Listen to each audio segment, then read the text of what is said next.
if you will, up there, of new apps are distributed in cloud. For the next 10 years, and that's really a big passion for me, cloud. For the next 10 years, you're going to be in what we call a hybrid cloud model. That means you're going to do some stuff on premise, and you're going to do some stuff on cloud. Okay? And I remember about a year ago, I had a discussion with a director of cloud for a large Saudian company here, and he was telling me that he wouldn't move to cloud in 5 years. And I said, I don't think you're going to be around to see that. Okay? This is the truth. This is the inevitable truth. Okay? You're not going to avoid cloud. Cloud is like electricity. It's going to come to you, and you're going to like it, and it's going to always be there. Okay? The question is, how fast do you adopt? What do you adopt? And how smart are you, and what kind of application you put in cloud?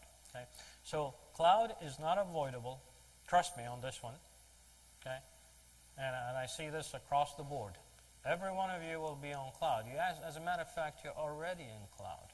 Okay? Everything you do personally on your phone is in cloud. If you go to any website, that's cloud. If you go to any email account, that's cloud. If you go to any social application, that's cloud. Why do you trust social application with your information? Why do you trust your bank with your money, but you can't trust cloud, enterprise cloud, with your information? It's really, it's a different paradigm, if you will, but you have to make the analogy so that you kind of internalize this. Okay? The last one here is the subject of the day, big data. Now, 49%, and I'll give you some data on this, 50% of CIOs of major corporations are thinking about big data. The problem is they really don't know what to do. Okay? This, if you will, was cloud 5 years ago. They like it. They see this fancy thing, they want to get on board, they're trying to educate themselves, but yet they feel like they cannot make the right decision. Okay? And the right decision needs a bit of education. This is the right forum for it. And think about, that most of your applications in the future are going to reside on this. Most of your applications are going to consume this data. And if you don't, you will be behind. It's not a question of yes or no. It's a question of when, how soon. Okay? Now, here's some ideas. Okay? Here's some actual businesses that have used big data in a big way. Okay? So, intelligence gathering, we kind of talked about this is governmental national security. For example, type of social networking. Traffic flow optimization. If you go anywhere in the West, you go to Japan, South Korea, the US, you can pick and choose your road. There are services that are mashable with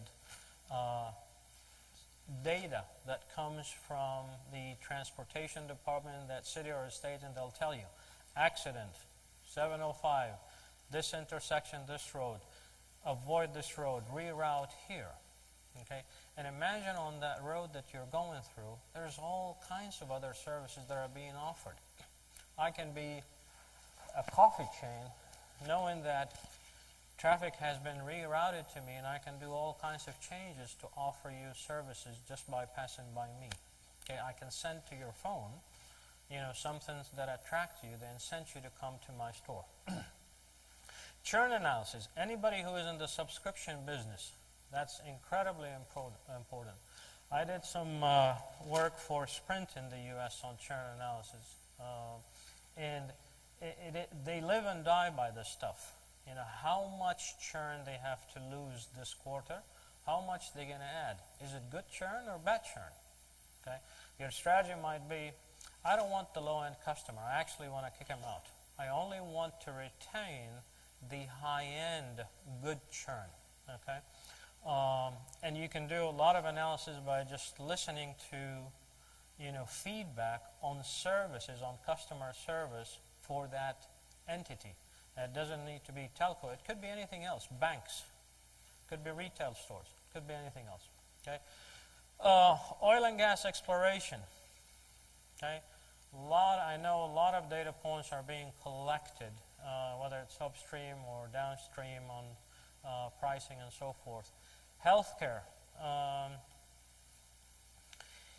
Think about a healthcare that collects every piece of information on every citizen. Okay? So on one end, that makes it easier to service you because you can be here, jump into Riyadh, they pick up your file and they know everything about you and they're able to service you. But think about the clinical research that can be done on that type of data. Okay? That's immeasurable. And that requires big data. Think about fraud detection. Okay? Credit cards, identity fraud, things like this, that is also big-time big data.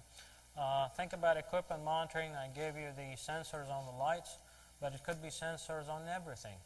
Your car today has an average of 28 computer chips. Can I put a sensor on every one of them and connect them to GM or Mercedes? Sure I can. GM already does it. All the high-end cars have connectivity to their data centers through satellites. Okay? They can actually know what's happening with your car before you know it. And they can open and lock your car. If it's stolen, they can turn off your car. Okay? All of this here is run through big data. Okay? And I guess one of the things that was mentioned is pricing analysis, kind of predictive on when things are going, but it's not only for pricing. Okay? Here's some other information, some other ideas. And remember this is only one service, but what happens if you mash two services? If you mash three services together, it becomes a new service. The idea is that the permutation of these type of services is unlimited, really. It's only limited by your imagination and need on ground. Okay? All right. So that's kind of the mashing that I was talking about. On our public cloud Azure, there's actually a marketplace where you can create an application and mash things and services. Okay, so how does Microsoft look at this? We kind of looked at the market, the what, the how, the drivers, what are some of the ideas, but how do we look at it? What do we do with it? Okay.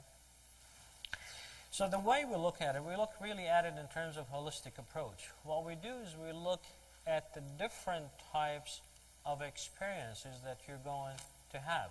So for example, you are part of the chain that creates the data, right? You are actually the creator of the data. So there's a human that creates the data, and there are products that creates the data. Products could be a chip like an RFID and a sensor, and a human could be creating types of data like, could be types of data like, WhatsApp and things like this. Okay, so what we do, we carry this through our SQL internally. We carry this through our Hadoop connectors and cloud, and then not only we do combination mashups, we do consolidation, we do analysis, we do reporting, and then we give you tools to actually do some analysis. And you can do this analysis from your own desktop because it kind of takes the larger subset of data and kind of keeps refining this to you so that you get what you're looking for. And I'm told I have 5 minutes, so I'm going to have to speak a little faster here. So on one end you manage. On one end you enrich. Enrich means you clean up, you ETL, you consolidate, you mash up, you do things that makes it sellable, if you will, makes it insightful. And then there are tools to create the insight from to what you're looking for. Okay? I'm not going to go into this now, but basically there are different devices that you can not only input data, but take data out. And I kind of covered this one. So let me go to the next.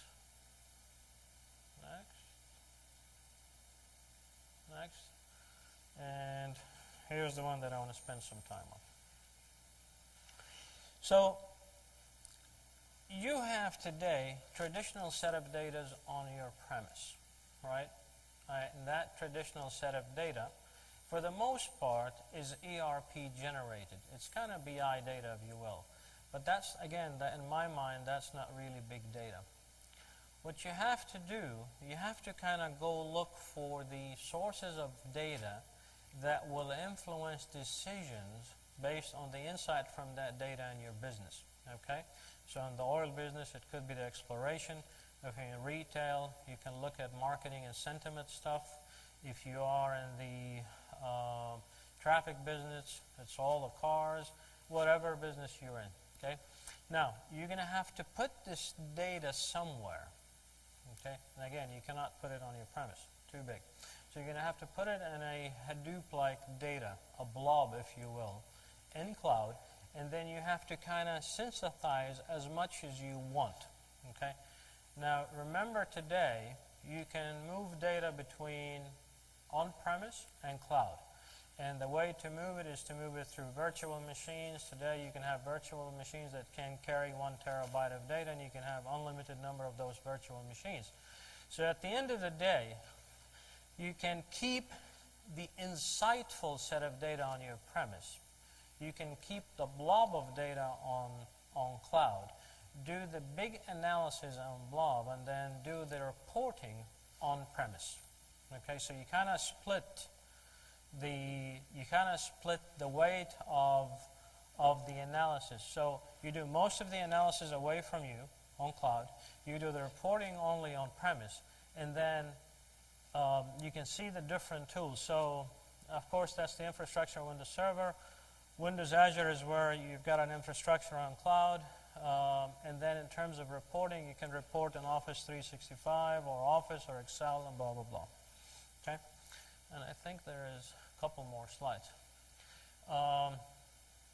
So here's kind of a budget allocation of what CIOs are looking on. This is some research that CMG has done. So you see big data is right below cloud. Actually, you're going to be using a big part of cloud for big data. Okay? You're going to see here what the customers, what the interest is. The interest is really from customer care, sales, finance, marketing, not so much health. It was mentioned earlier, but that's still upcoming. Okay? In terms of what's the issues today, the issues is performance, and the issues are security, reliability. Okay? People don't know how to do this stuff yet. There are only a few companies that know how to do it honestly. Okay? On the consulting side, IBM, Accenture. On the owners of large data center, that would be Microsoft, Google, Yahoo. And then you've got niche players. There are about probably 100 of them that do one thing or the other in terms of big data. Okay? Who are the big vendors? I just mentioned a couple of those. This is what CIOs are looking at. Now, who's familiar? What are they doing? Okay? If you look at the top left, okay, 30% are familiar, 39 are somewhat familiar. Okay? And that translates into 23% already deployed. Okay? Deployed meaning an application. It's not really a large set of applications. Okay? So deployed meaning I'm doing something small, not necessarily everything that I'm doing there. Okay? What are some of the obstacles? The big obstacle is knowledge. Okay? And that's why we're having this forum here. Most of the implementation today, if you will, that's 53%, they're between what's on-premise and cloud. So if you look there, 77% of the workload is done between premise and cloud. And the rest, I think 9 and can't remember what's the other one, they're either just purely on-premise or purely cloud. So purely cloud would be companies that do search, and purely on-premise would be very, very rich companies or security-minded implementations. Okay, I think Ranjit mentioned this. 8 billion today, 4 years from now will be 24. Here's some of the challenges that we kind of came across. So quality of the data is a big issue. Cleaning up 80% of the unstructured and stream data is a mess. Okay, Most companies don't have a big data strategy, so you're going to have to go to the big consultant companies, again, IBM, Accenture, or you go to the people that actually do it, okay? That would be Google, Microsoft, Yahoo today. And then there's some issues with expense. And really the issues with expense is operations because of the cost of storage. We're introducing next year SQL 14. Okay, so a lot of new innovations. So we introduced in-memory computing on SQL 12 last year. Now we're extending it to OLTP. Updatable column store. The rest, I guess you can read that. High availability on Azure virtual machines, meaning you can move data on virtual machine. If your actual environment comes down, you can actually move data automatically to public cloud. Again, some data services on Azure, infrastructure as a service, platform as a service. I'm not going to go through it. And then just the magic quadrant from IDC. Any questions? Yes.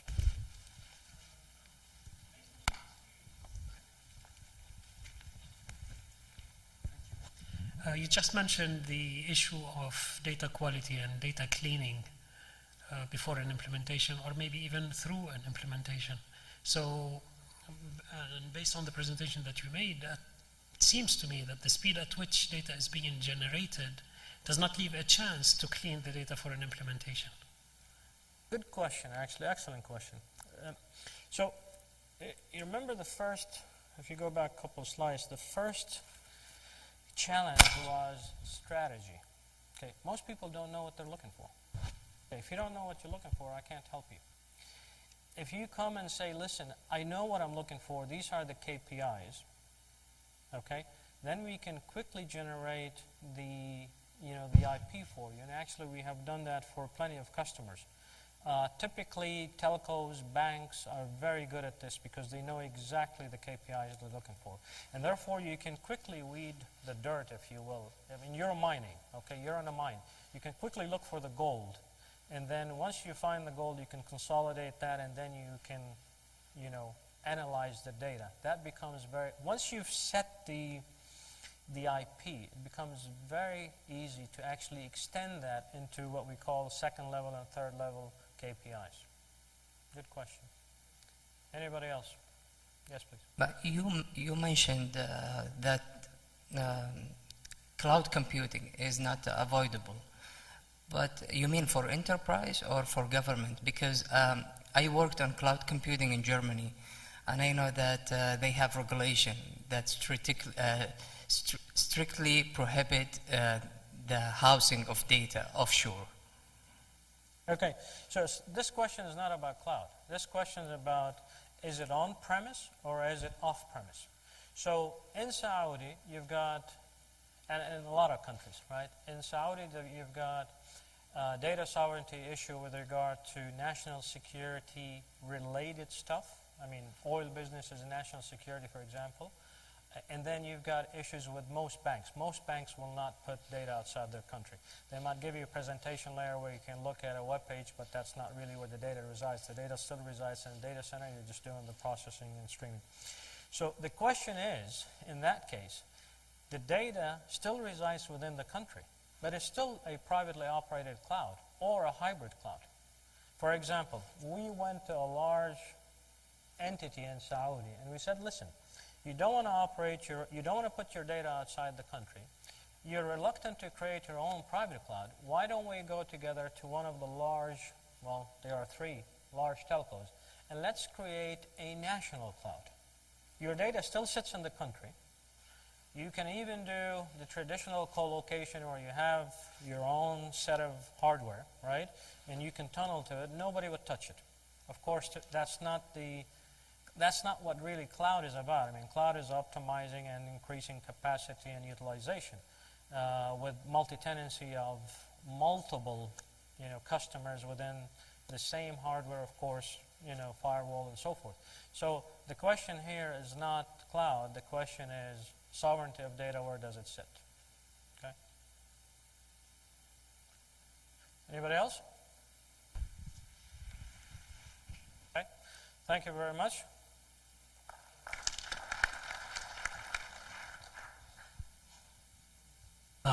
Thank you very much, Mr. Nizar, for this enlightening presentation.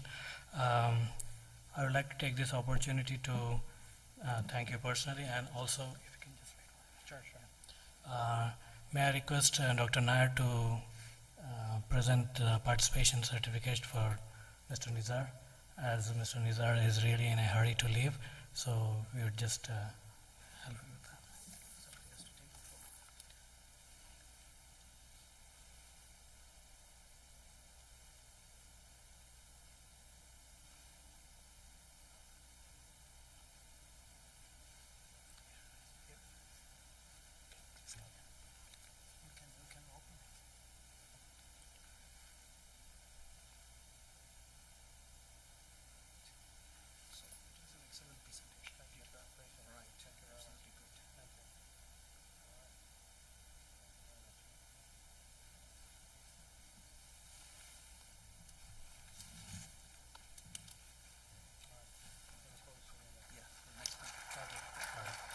Thank you.